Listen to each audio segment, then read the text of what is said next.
আমাৰ উল্লাস কাৰ্যসূচীৰ অন্তৰ্গত আপোনালোকে FLNT পৰীক্ষা দিছে আৰু পাছ কৰিছে, চাৰ্টিফিকেট লৈছে আৰু মই বহুত ভাল পাইছোঁ আৰু তাৰ কাৰণে মই আপোনালোকক শ্ৰদ্ধা জনাইছোঁ যাতে ভৱিষ্যতে আপোনালোকে এনেদৰে পঢ়ি যায় আৰু পঢ়িলেহে আপোনালোকৰ কি হ'ব, জ্ঞান বাঢ়িব, আপোনালোকৰ ভয় নাথাকিব আৰু আপোনালোকে ঠগন নাখাব।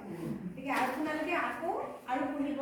আমাৰ কিতাপখনত এইখন কিতাপ হয়, আপোনালোকে দেখিছে এই কিতাপখনত আৰু বহুত বস্তু আছে, গতিকে এইবিলাক আপোনালোকে পঢ়িব, পঢ়িলে আপোনালোকে আৰু শিকিব পাৰিব। হয়, এতিয়া আমি আলোচনা কৰিম। আমি যিহেতু পৰীক্ষা দিলে আপোনালোকে পাছ কৰিলে, গতিকে পৰীক্ষাত আমি কুৱেশ্যন পেপাৰখন এনেকুৱা ধৰণৰ আছিলে, দেখিছে নহয় কুৱেশ্যন পেপাৰখন। ইয়াতে কিছুমান ছবি দিয়া আছে, ছবিৰ লগত আঁচপৰা আছে, মিলাবলৈ দিছে, কিছুমান লিখিব দিছে, হয়নে? আকৌ কিছুমান সংখ্যাও আছে, আছে নাই? এতিয়া সেই যে তিনিটা আছে, পঠন, লিখন আৰু সংখ্যা, এই গোটেইকেইটাৰ ভিতৰত আপোনালোকক মই জানিব বিচাৰিম যে আপোনালোকে কোনটো বেছি লাভ হৈছে।